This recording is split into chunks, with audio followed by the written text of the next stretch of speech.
हरे कृष्णा। तो दिसंबर का महीना आ गया है और श्री प्रभुपाद जी के समय से दिसंबर का महीना बहुत ही रोमांचकारी महीना रहता है। क्यों?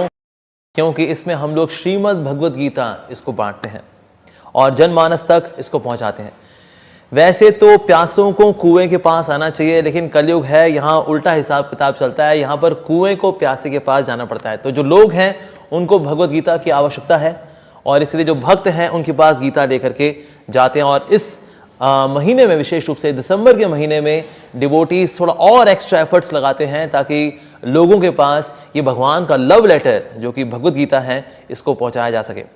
तो ये लव लेटर ऐसा है जिसमें कि भगवान ने पूरा संदेश दिया है कि किस तरह से मेरे पास आना है और किस तरह से अपने जीवन को खुशियों से भरना है, आनंद से भरना है, भगवान के आशीर्वाद से भरना है। तो ये सारा डिटेल डिस्क्रिप्शन इस भगवद गीता के अंदर है।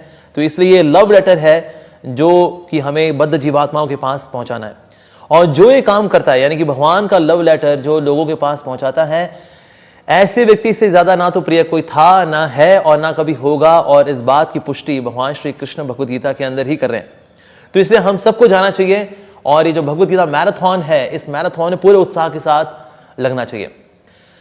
वैसे कई सारी ऐसी स्टोरीज हैं कि किस तरह से भगवद गीता किसी के पास पहुंची, उसका जीवन बदला। कई सारी ऐसी स्टोरीज है। जैसे एक बार एक व्यक्ति था, वो सुसाइड करना चाहता था और वो अभी फांसी लगाए हुआ था बस पंखे से कि बस पंखे में जाकर मैं लटक लूंगा, मर लूंगा अभी। तो किसी ने दरवाजे में नॉक किया तो उसने सोचा पता नहीं कौन आ गया ये। तो उसने चेन लगा करके हल्का दरवाजा खोला तो भक्त ने बोला, आप क्या भगवद गीता लेंगे? ये आपके जीवन को आनंद से भर देगी, भगवान का संदेश है, एक बार देख लीजिए प्लीज। तो उस व्यक्ति ने जो है चेन हटाई जब, तो उसने दरवाजा खोला, उसने भगवद गीता ली और थोड़ा सा उसने पढ़ना चाहा उसको, और फिर डिवोटी को अंदर लेकर के आया। उसने कहा, पता है आप कितने सही मौके पे आए हैं ये गीता लेकर के। ये देखिए पंखे से ये अभी रस्सी टंगी हुई है, मैं अभी टंग करके अपने आप को फांसी लगाने वाला था, लेकिन भगवद गीता ने ऐसी टाइमली एंट्री की है कि वास्तव में अब इसको छू करके मेरे को प्रेरणा मिल गई है कि मेरे को आत्महत्या नहीं करनी, मेरे को जीवन जीना है। तो भगवद गीता को कोई छू ले, कोई देख ले तो ये प्रेरणा मिलती है, उसको पढ़ ले तो उसका जीवन में पता नहीं क्या क्या हो जाएगा। तो इस प्रकार कई सारी ऐसी केस स्टडीज हैं कि जहां लोगों का जीवन पूरी तरह से बदल गया। They were depressed, they were suppressed and they were completely in stress. पर ऐसे लोग जो हैं, जो दुखी थे, बहुत ही एंग्जाइटी में थे और जीवन इतना खोखला हो चुका था उनका और आत्महत्या करने तक की बात वो सोच रहे थे, लेकिन भगवद गीता जब जीवन में आए तो उनका क्या से क्या हो गया। उनका जीवन जो है वो शुद्ध हो गया, पवित्र हो गया और आनंद से भर गया, भक्ति से भर गया। लेकिन हम भगवद गीता मैराथन में जब जाएंगे तो हमें कुछ हिचकिचाहट भी होगी, क्योंकि एक खास फिनोमेना हमारे अंदर, उसको बोलते हैं ईगो, कि हम किसी आगे हाथ फैलाएं। हाँ, हमने कभी किसी आगे हाथ नहीं फैलाए, तो हम किसी आगे हाथ कैसे फैलाएं? तो इसलिए हमारी ईगो जो है हमको रोकेगी कि हम क्यों जाएं भला इस बुक डिस्ट्रीब्यूशन में। लेकिन ईगो को अगर शुद्ध भी करना है तो उसके लिए हमको बुक मैराथन में जरूर जाना चाहिए। मैं अपने पर्सनल जीवन का एक इंसिडेंस आपसे शेयर करना चाहूँगा। बहुत पहले मैं करीब 2007-2006 में मैं ड्रामा की सेवा किया करता था Shri Shri Radha Parthasarathy east of Kailash temple में। तो एक दिन ड्रामा बड़ा अच्छा हो गया भगवान की दया से। तो सबने बड़ी तारीफ कर दी, अरे अमोघ लीलापू, चकदे फट्टे, कमाल कर दिया आपने, अरे वाह जी वाह, ये वो। अब बद्ध जीवात्माएं थोड़ी तारीफ सुन ले तो फूल के गुप्पा हो गए हम भी। अब फूल के गुप्पा हो गए, अंदर तारीफें गूंज रही थी, अरे आप तो ये हैं, आप तो वो हैं, और ये सब चला था मेरे अंदर। तो अगले दिन जब सुबह मैंने जपा किया ऑफिस जाने से पहले, तो जपा तो कर रहा था लेकिन तारीफें मन में चल रही थी। अरे प्रभु जी कमाल कर दिया, कमाल कर दिया, कमाल कर दिया। अरे प्रभु जी आप तो कमाल हैं, आप तो कमाल हैं, आप तो कमाल हैं। अरे चकदे फट्टे, तुसी तक कमाल हो प्रभु जी, तुसी तक कमाल हो प्रभु जी, तुसी तक। यही चल रहा था। 12 माला मैंने सुबह की और 12 की 12 माला इनअटेंटिव। क्यों? क्योंकि ईगो हमारी पूरी बढ़ गई थी कि हम तो फन्ने कहाँ हैं। उसके बाद फिर मैं ऑफिस गया। ऑफिस से जब मैं वापस आया तो मैं बस एक गिलास दूध पीकर फिर मैं कनॉट प्लेस नाम का स्थान है दिल्ली में, वहाँ पर बुक डिस्ट्रीब्यूशन के लिए गया। वहाँ पर मैंने पूरे अपने जोर लगा करके बुक डिस्ट्रीब्यूशन करना चाहा, लेकिन किसी ने मेरी बुक नहीं ली। तो ईगो जो है छितर हो गई कि मैंने 6:30 बजे से लेकर के रात के 9:30 बजे तक 3 घंटा बुक डिस्ट्रीब्यूशन किया, 3 भगवद गीता भी डिस्ट्रीब्यूट नहीं हुई। तो बड़ा दुखी हो गया मैं, क्या यार, कहाँ तो कल का दिन, ग्लैमर का दिन, और आज देखो। फिर मैं घर पहुंचा, बड़ा उदास था। मेरे पिताजी ने कहा, बेटा क्या हो गया, बड़ा उदास है? मैंने कहा कुछ नहीं जी, पूरा जोर लगा लिया लेकिन किसी ने देखा तक नहीं मेरी ओर। कहते कोई बात नहीं बेटा, चल तू नाश्ता तो कर ले। फिर मैंने अपना डिनर किया। डिनर करके उसके बाद फिर मैंने बाकी की 4 माला जो मेरी बची थी फिर मैंने वो पूरी की। लेकिन वो जो 4 माला मैंने की दे वर वेरी गुड। क्योंकि मैंने पहली जो 12 माला की थी वो अपनी ईगो में आकर की थी और सारी 12 माला मेरी एकदम रद्दी माला की थी मैंने। लेकिन वो जो 4 माला की जो कि बुक डिस्ट्रीब्यूशन की बात हुई, जिसमें मेरी ईगो की शुद्धि हुई, ऐसी शुद्ध भावना के साथ जब मैं चैंटिंग की बड़ी असहाय अवस्था में प्रार्थना करते वक्त, तो 4 माला मेरी बहुत अच्छी हुई। तो इससे अगर हम चाहते हैं कि हमारे अहंकार की शुद्धि हो तो उसके लिए बहुत ज़रूरी है कि हम लोग बुक डिस्ट्रीब्यूशन करें। तो इसका ये मेरा पर्सनल अनुभव है। कई लोग इसलिए भी नहीं चाहते, उनको लगता है कि ना मेरे अंदर मार्केटिंग स्किल्स तो है नहीं, हमने MBA थोड़ी किया है मार्केटिंग के अंदर, हम तो गृहिणी हैं, हम तो साधारण स्टूडेंट हैं, हम भला कैसे कर पाएंगे बुक डिस्ट्रीब्यूशन, हमारे अंदर तो कोई स्किल नहीं है। लेकिन बुक डिस्ट्रीब्यूशन करने के लिए वास्तव में स्किल नहीं चाहिए। प्रभुपाद जी बोला करते थे, my books are distributed by the enthusiasm of the devotees. जैसे एक समय भक्तों ने बहुत अच्छे से डेकोरेट किया प्रभुपाद जी की बुक्स को और बगल में कुर्सी भी ला के जाके बैठ गए कि लोग आके बुक खरीदेंगे। वहां पर 8 घंटे स्टॉल लगाया, 8 किताबें भी नहीं बिकी। तो भक्तों ने आके बोला श्री प्रभुपाद जी को कि प्रभुपाद जी, हमने इतने सुंदर तरीके से हमने बुक्स लगाई थी लेकिन बुक्स तो किसी ने ली नहीं। तो श्री प्रभुपाद जी ने कहा, मेरी बुक्स जो है डिस्प्ले करके नहीं जाती हैं, मेरी बुक्स डिस्ट्रीब्यूट होती हैं मेरे भक्तों के उत्साह से। तो जितना आपका उत्साह होगा उतना ही जो है सामने वाले व्यक्ति के अंदर भी उत्साह होगा कि चलो इसको ले लिया जाए। जैसे एक समय एक टेंपल प्रेसिडेंट थे, उन्होंने अपने मंदिर में 3 भक्तों को बुलाया। एक का नाम था सुरेश, एक का नाम था रमेश, एक का नाम था नरेश। तीनों को बुलाया, क्या हो जी, बुक मैराथन का समय आ गया है, हमको बुक डिस्ट्रीब्यूशन करना है। तो जो सुरेश और रमेश थे ये तो MBA मार्केटिंग में थे, लेकिन जो नरेश था वो बेचारा बड़ा सिंपल था, बल्कि हगला के बोलता था, हरे कृष्ण प्रभु जी। इसको बुलाया, आओ जी आओ, सुरेश रमेश नरेश, देखो प्रभु अब बुक मैराथन का समय है, आप लोग गीता डिस्ट्रीब्यूट करने के लिए जाओ। तो शाम को जब तीनों वापस आए तो सुरेश से पूछा, सुरेश कितना हुआ बुक डिस्ट्रीब्यूशन भाई? कहता है, अरे प्रभु जी 150 भगवत गीता। कहता है, अरे क्या बात है, MBA मार्केटिंग 150 भगवत गीता, क्या बात है। तो सुरेश से हुई 150। रमेश से पूछा, अच्छा रमेश तुम्हारी कितनी हुई? तो रमेश ने बोला, प्रभु जी मैं 150 तो नहीं कर पाया। कहता अच्छा तो फिर कितनी हुई? क्या 250 करके आए प्रभु जी। कहता अरे क्या बात है, बड़े फन्ने का आदमी हो यार तुम, ये होता है MBA मार्केटिंग। अच्छा वो नरेश कहाँ है? नरेश कहाँ है? अच्छा वो रहा नरेश,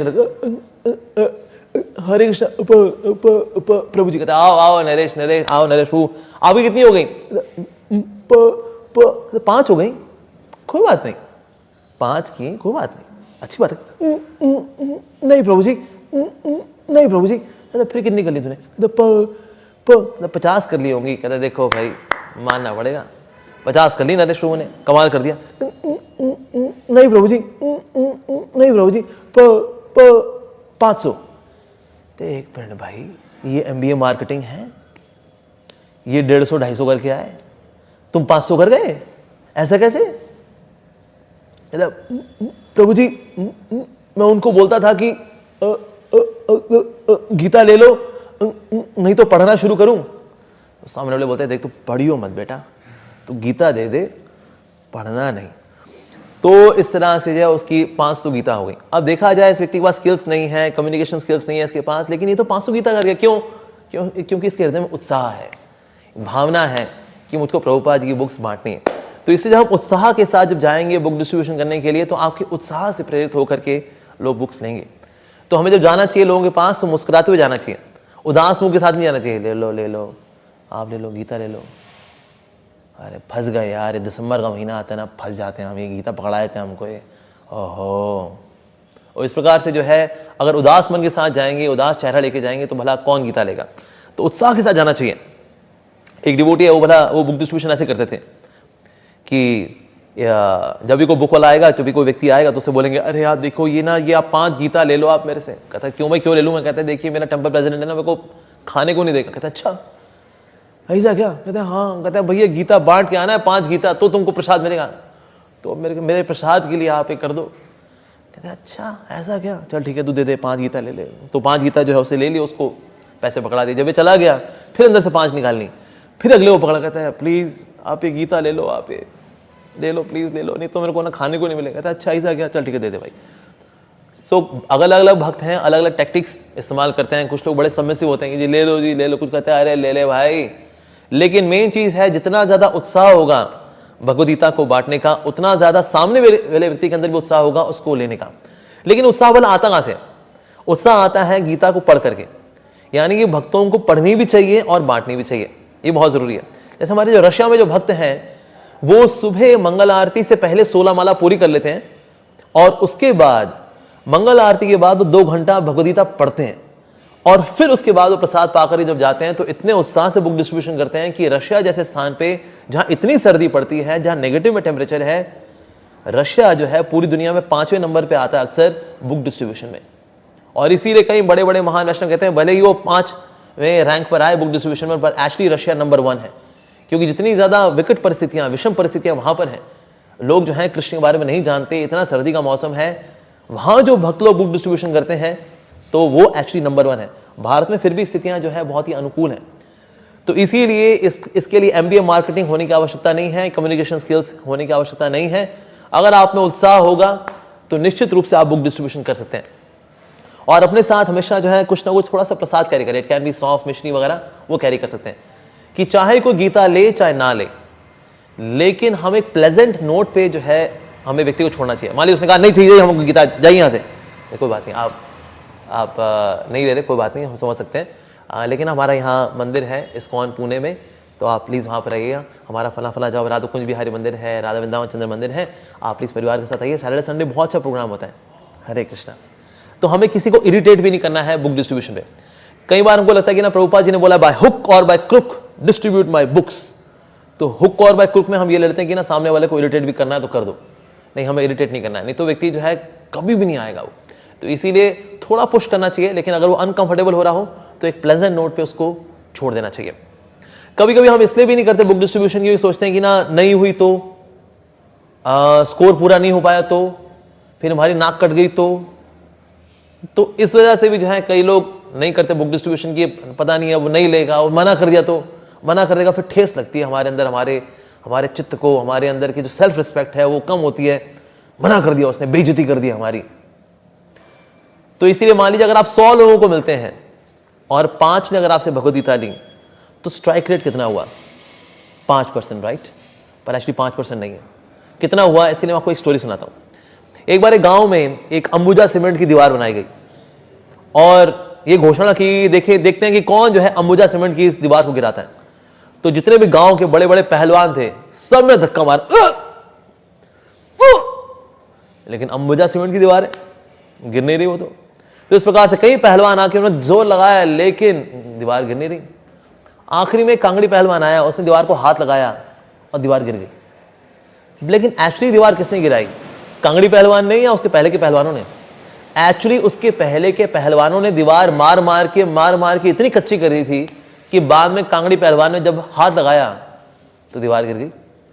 इसी तरह से जब आप किसी के पास जाते हैं बुक डिस्ट्रीब्यूशन के समय में, बुक लेकर के जाते हैं, गीता लेकर के जाते हैं और कहा नहीं चाहिए जी, जाए, आपने एक क्रैक तो मार दिया। उसका अगला भक्त मिला, उसने भी उसको गीता देनी चाहिए कि ले लीजिए, ये प्लीज गीता लीजिए, it's a manual of life, ये जीवन की कुंजी है, ये अब लीजिए इसको। नहीं चाहिए, देखिए जाइए यहां से। दूसरा क्रैक पड़ गया। इस तरह से 4, 5, 6 भक्त मिलकर के उसके ऊपर कई सारे जब क्रैक मार देंगे तो एक कांगड़ी पहलवान भक्त आएगा, कहेगा जी गीता ले लो जी। लाओ यार, मैं सोच ही रहा था गीता ले लूं, और गीता ले लेगा। लेकिन श्रेय किसको गया? पहले के पहलवानों को, जिन्होंने की दीवार पे ऑलरेडी दरार मार दी थी। उसकी यहां की दीवार जो गिरी है तो पहले के पहलवानों ने, जिनको उसने मना करा है, जाओ यहां से, आ जाते हैं हरे कृष्णा वाले, हट। लेकिन दरार तो पड़ गई। तो 1 दरार, 2 दरार, 3 दरार, 5 दरार, फाइनली दीवार गिर जाएगी। तो बुक डिस्ट्रीब्यूशन वैसे लगता है कि इंडिविजुअल एफर्ट है, लेकिन actually it's a group effort. कुछ लोग दरार मारते हैं, कुछ लोग दीवार गिराते हैं। अगर आप कभी दरार मारे, उसने मना कर दिया, तो आप ये सोचना कि ये उस भक्त की सेवा में जो आगे जाके दीवार को गिराएगा। तो अभी हमने दरार मारी है उस भक्त की सेवा में। और कभी अगर आपसे दीवार गिर जाए तो उन सारे भक्तों को धन्यवाद देना चाहिए जिन्होंने दरार मारी थी। हमने तो आज हाथ लगाया तो दीवार गिर गई, यानी उसने किताब ले ली। तो इसीलिए कभी निराश नहीं होना चाहिए। जब भी हम बुक डिस्ट्रीब्यूशन करेंगे, या तो वो व्यक्ति हाँ करेगा ना करेगा। अगर हाँ करेगा तो भी वेरी गुड, ना करेगा दरार तो मारी दी। इसीलिए अगर आप 100 लोगों को अप्रोच करते हैं, 5 लोगों ने गीता ली, स्ट्राइक रेट इज 100%, क्योंकि या तो मैं दरार मारता हूं या मैं दीवार गिराता हूं, लेकिन जीरो कुछ नहीं होता जी इसमें। तो इसीलिए स्ट्राइक रेट इज 100%। तो इसलिए हमें बस उतरना है मैदान में। 100% स्ट्राइक रेट आपका कंफर्म्ड है इट इज जस्ट दैट हमें निकलना है बाहर। इसका एक ही सूत्र है, देखिए बुक डिस्ट्रीब्यूशन का, शर्माओ नहीं घबराओ नहीं।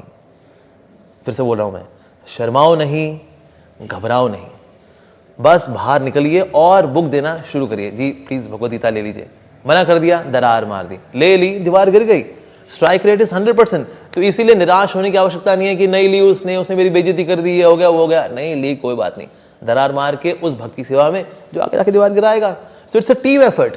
तो इसलिए कभी निराश नहीं होना चाहिए कि वो नहीं ली तो क्या होगा ये वो, अरे सर नो प्रॉब्लम, हमें सिर्फ बाहर निकलना है, अपने कंफर्ट जोन को छोड़ना है, दैट्स इट। जैसा आपने सुना होगा ना, डर के आगे जीत है, उस तरह से कंफर्ट जोन के बाहर कृपा है। जो लोग कंफर्ट जोन में रह जाते हैं वो कृपा से मरहूम रह जाते हैं, दूर रह जाते हैं, लेकिन जो कंफर्ट जोन को छोड़ते हैं उनके लिए कृपा वेट कर रही होती है। तो इसीलिए कृपा जो है हमारे लिए सड़कों पे वेट कर रही है, जब वहां जाएंगे बुक डिस्ट्रीब्यूशन के लिए तो हमें कृपा मिलेगी। लेकिन जो कंबल के अंदर रहेंगे ऐसे भक्त भक्ति में नहीं बढ़ पाते, लेकिन जो हम्बल होते हैं, कंबल को छोड़ते हैं, बाहर जाते हैं, बुक डिस्ट्रीब्यूशन करते हैं, ऐसे भक्त जो है भक्ति में आगे बढ़ते हैं। और फिर ऐसे भक्त जो है भक्ति को रेलिश करते हैं। And it is very very adventurous सेवा, क्योंकि हमें नहीं पता सामने वाला व्यक्ति क्या रिस्पॉन्स देगा, हमें नहीं पता। एक समय मैं एक व्यक्ति के पास गया, वाज वेरी जेंटलमैन लुकिंग, मुझे लगा ये गीता जरूर लेगा, उसने नहीं ली।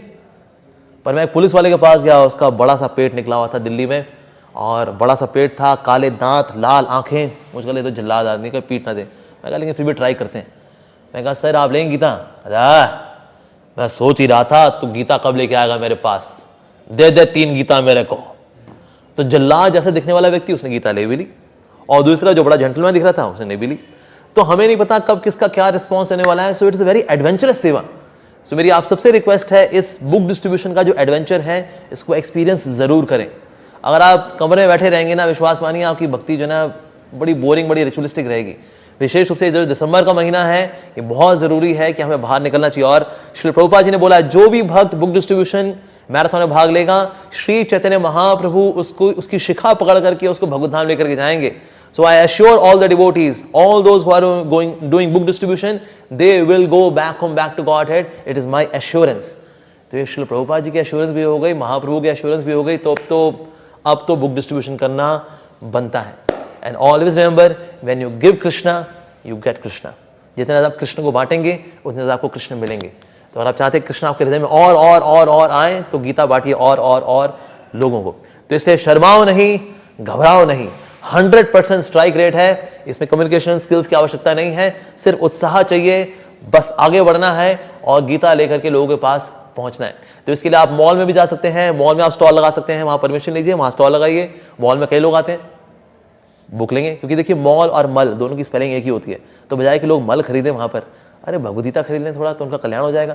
सो दैट वेज आप मॉल के बाहर स्टॉल लगा सकते हैं। आप चाहें तो भगवद गीता कॉन्टेस्ट ऑर्गेनाइज कर सकते हैं स्कूल्स में, तो बच्चे वहां पर गीता पढ़ेंगे, उससे आपने क्वेश्चन पेपर डिजाइन किया, मल्टीपल चॉइस क्वेश्चन, इस तरह से भी आप गीता बांट सकते हैं। साथ ही 1-to-1 भी आप बांट सकते हैं, ये भी एक तरीका है। साथ ही आप स्पॉन्सरशिप भी कर सकते हैं, जैसे जेल में अगर जो कैदी हैं उनके लिए स्पॉन्सरशिप करा सकते हैं, अस्पताल में जो डॉक्टर्स हैं, मरीज हैं, उनके लिए भी स्पॉन्सरशिप करा सकते हैं।